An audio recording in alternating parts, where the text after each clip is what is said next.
I've always wanted to be an artist. If not an artist specifically, I've always wanted to work in the creative industry. So as a kid, I would draw a lot of like cartoons and anime, like Sailor Moon, manga, that sort of stuff. So, but as I grow older, I realize there's like more than just cartoons. My family, they work in fashion. So I wanted to actually become a fashion designer first. But then I realized that the fashion industry isn't as wonderful as it looks like on the outside. So on the outside is all beautiful dresses and things, but on the inside it's just really bitchy and like it's very different. It's hard work. And so then I realized that my passion actually lies in art. So I studied art. That was my first choice. Yeah. I don't always have an idea, and I don't usually follow an idea. It's more what inspires you and what interests you. So when I was studying, they were always encouraged to have an idea. Like we're always encouraged to have one idea, right? But that idea it's for assessment, you know? It's not real life. Yeah. So when I left uni, it was hard for me to change that way of thinking. But then I realized that my life being an artist or a designer or whatever is not for an assignment. It's not for someone. So I just do things that interest me. And the things that interest me are like things that are really cute or popular culture to things that are really scary and gross. And recently looking a lot into my Chinese background because I don't know too much about it, but I want to because I'm Chinese. Yeah. When I do like things that are in between ugly and cute, because I think often people don't think ugly and cute go together, or cute and ugly go together, but they actually go really well together. So with my work, I want people to actually at first see all the colors and be like, oh, what's that, you know, and get really curious. And so, but then as they get closer and look longer, they see that it's actually, oh, there's some bits of drippiness in it and something slimy or something. So slowly from like, oh, wow, to like, oh, ew. Like, that's kind of what I really want. But I get most excited when kids see my work, though, because when kids see it, it's the purest emotion, you know? So if they like it, then I'm like, yeah, that's kind of all I need. But, you know, kids don't have money. So. I get a lot of artist blocks, like, I think it's because I spent the last few years worried about money or worried about, like I was in making work for a deadline all the time that I forget to play and experiment. And when I do have the time to do it, I'm like too tired or burnt out, so I'm always stuck. So this year actually is why I'm at Parramatta Artist Studios, is to focus on experimenting more and trying something new and playing again so I can find my voice again. Yeah, because I can make something, but it's not always something exciting. So I want to try and make something exciting again. I think often young artists, including myself, when I first started out, I always think that being an artist is this romantic kind of like, I'm going to just be an artist and my art will sell and I can live like this and it'll be beautiful and, you know, awesome. But that's not real life. Like, art cannot always pay the rent. So yes, there's two sides to my practice. One is the things that I love and enjoy, and if it sells, that's great, you know, it's a bonus. But then another side is when more of the design stuff that I do, that I do because it's a privilege to be able to do something creative but make money out of it. So it may not be something that I usually do in my own time, but it's a challenge, it's creative, and I get paid. Like, why wouldn't I do it? So yeah, there's kind of like two sides to how I do things.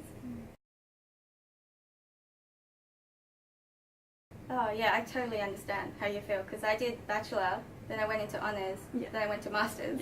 Yeah, because I'm like, I don't know, like, you know, I'm not ready. But I'm really, really happy that I did that, because it was only after masters that I felt confident enough to say I'm an artist and actually talk about my work, which is the most important, because if you can't really sell yourself, you can't sell your work. Like, no one's going to look at your work if you don't show people your work or talk about your work. So that actually helped me. But still, like, I can't get a job with a Masters of Art. Like, what is that going to get me? So it took a lot of self-learning or asking people, learning from other people who are more established than me, who have experience already, what they did, and then finding my own way of doing it. Yeah. When I studied, we didn't have internships. Yeah, that's a new thing. Yeah. But I still wanted the experience. So a friend of mine worked for an artist already called Natalia Hughes. Like everyone in Sydney has worked for her. So I worked with her for about a year, and she taught me how to use the brush better, how to have patience when I work, because I'm not patient. I just want the thing finished now. And so even though it was a short time I spent with her, I wanted to learn off the, another experienced artist, and I did learn a lot. I learned a lot of stuff about the industry that they don't teach you in uni. Yeah, so that was really helpful. Well, I used to be embarrassed being Chinese because when my parents first came to Australia in the, was it 89? Yeah, around that. Yeah, when Bob Hawke was Prime Minister, and then we had Tiananmen Square, and then he's like, all Chinese can stay in Australia. My parents were like, yes. So that's how I was born here. Yeah, but we weren't really invited. Pauline Hanson was really big then. She's back now, but she was really big back then, and everyone was scared of Asians taking jobs and stuff like that. And I was like proud of being Australian, but not Chinese. And people would always tell me that they liked me because I didn't follow the stereotype of a Chinese student's life, like go do economics or business or be an accountant or lawyer or anything. I did art, which is like different. And I used to be like, yeah, I'm not like the Chinese people and stuff, but actually I realized that's a bad thing, because they were proud of me being Western. They weren't proud of the fact that I was Asian. And the truth is, I am Asian. I'm Chinese Australian. So a couple of years ago, when I was studying, I saw an artist, Jason Fu, who's a really good friend of mine now. He somehow, for some reason, he could put his Chinese and Australian identity together in his work, and he wasn't afraid to, celebrate his Chineseness. He had his parents in his work too, which my parents would never do, but still, I saw that it's something that can be embraced and can be respected. And so, yeah, he was a big kind of influence for me to be like, actually, no, I'm proud of being Chinese. I shouldn't think about what other people say or what politicians say or whatever, because, racism never gets you anywhere. Yeah. Then I went to do residencies in Beijing and then Chongqing as the first step to kind of understand more about my culture, and going to big cities in China that I've never been to. Yeah, so now it's Chinese all the time.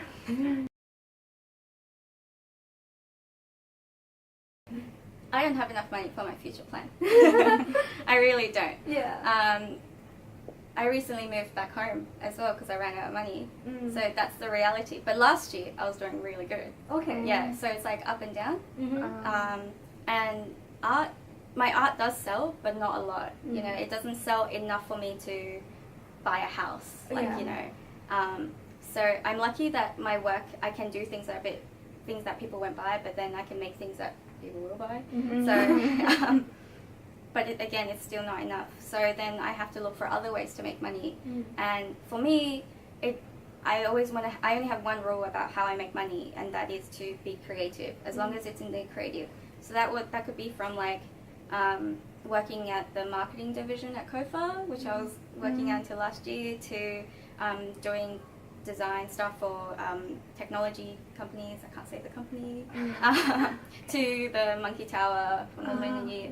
And so that stuff, a lot of it though is that you have to put an application in. A lot of it you have to put it in. If you're lucky, they'll contact you. But most of the time you have to put it in yourself. Like this place, I applied for this place. Yeah, so you just need to get used to being rejected.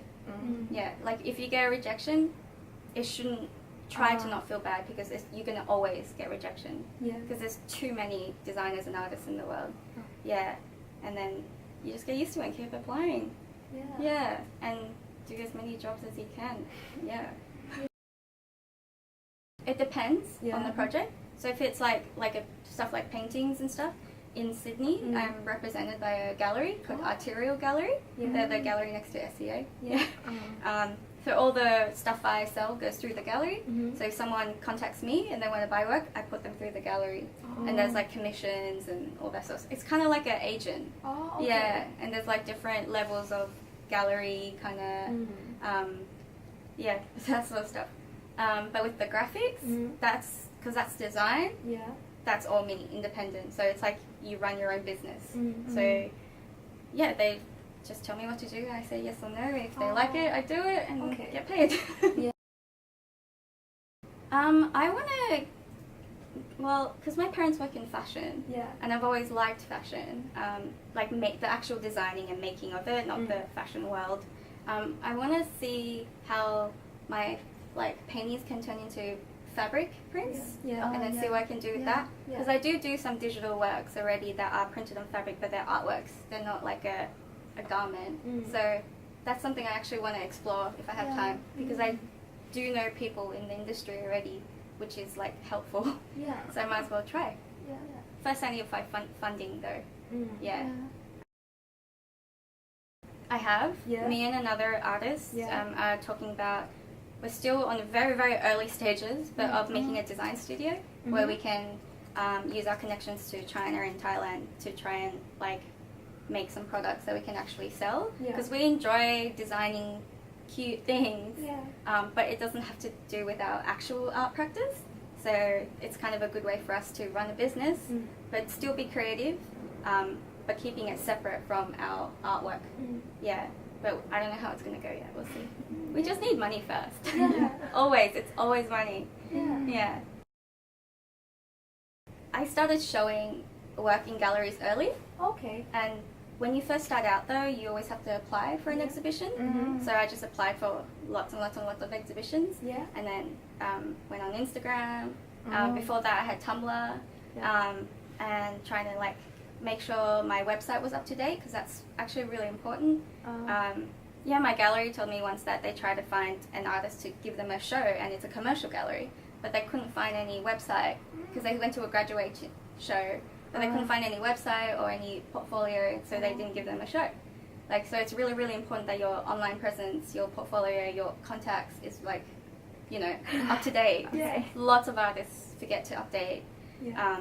But that was something I liked doing anyways. So that actually helped me a lot. The gallery that I'm with now saw my work when I had a show in Queensland, because they took photos of it, so it was on the internet. And so then they looked up my name and then found my website, and now I'm with them. So it's important to have documentation of your work and have it published online. And be approachable by others. Oh yeah, don't be an asshole. Always be humble and grateful that someone's interested in your work, because your work, that's like liking you. So that's important. Oh my gosh, Too many. so many. I'm not a confident person, but I've grown to be a bit more confident. And artists like Joan Ross, she used to be a teacher at Cofa. She used to study at Cofa too. She's really cool. She's a very powerful woman. I call her my Beyonce. So she teaches me a lot of self-confidence and how to be a power lady. And then when I was in Beijing on residency, Guan Wei, the artist, took me under his wing, and he likes to look after younger artists, because he's gone through the journey already. So he helped me a lot. As well, he gave me a show in Sydney at a Chinese-Australian gallery, which I don't have much connection to the Chinese-Australian community. So that was something I'm really grateful. And just learning by working for other artists like Natalia Hughes, who I spoke about before, just talking to her, I learned more talking to her than I did in some professional practice class. So no offense to her. They emailed me. Wonderful. So that anyone can apply for it though. But I don't actually think enough people do, especially young women artists. If you look at the type of artists that have already made stuff for the Zodiac, the lanterns, they're usually the same kind of generation of artists, they're really cool artists. But sometimes you want something a bit more new or a bit different, and I do think young female artists have a lot of voice that they can give. But like any industry, there isn't a lot of opportunity. So everyone should apply, especially young female artists. But it took a lot of designing and redesigning to convince them that I can do it. Yeah. So you always have to prove yourself more. Yeah. So you have to work harder than like some white, tall, male boy. Yeah. Yeah. Oh yeah, all the time. All the time? Yeah. Yeah? Yeah, all the time. In what form? People recreating artworks, trying to remake the artwork. Yeah. Shops like Urban Outfitters. They have a shop branch called Free People. They copied my work for a shop installation. Yeah, or like the technology company that took my painting. There's so many, but if you put your work online, someone's going to be copying it. That's something that you have to accept. But there's a difference between someone who admires your work and wants to make it because they want to understand it or learn, or like it's part of the process. That's, to me, is fine. But if a big company is making money off your work, then I think that's not okay. The sad reality is that like us compared to a big company, we have no rights. Like it's impossible. Like their lawyers, our lawyers, like no way, you know? And they know that. So like places like Zara are really notorious for always copying designers all the time. Anthropology as well, so many places.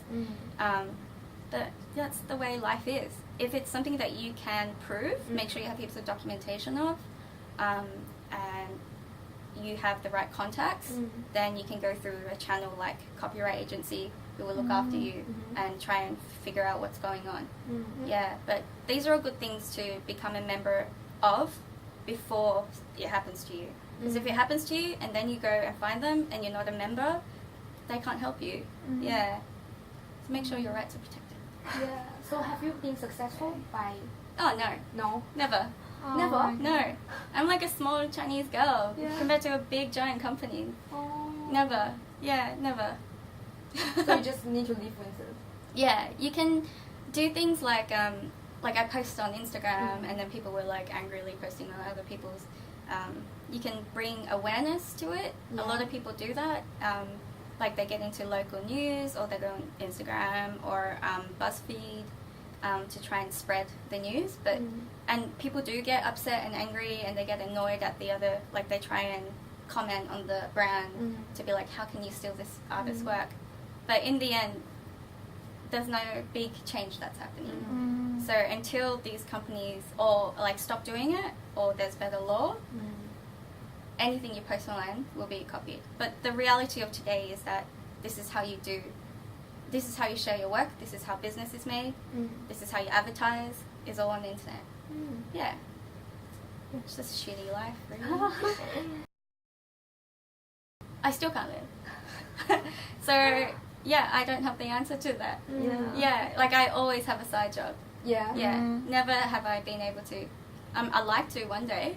But like, no, not yet. Yeah. I'm very strict on how commercial I am though. Because some artists, they don't really have that boundary. They're very happy to just be a commercial artist. But I don't want to do that. I want to have a separate identity because what's the point of making something that's the same all the time just to sell it? Like, you can have money, but it's such a boring life. And we're lucky people to be able to be making something creative, doing something creative. Why not really explore it rather than just do it to make money? Like, yeah, but I understand you have to too. But you can do both.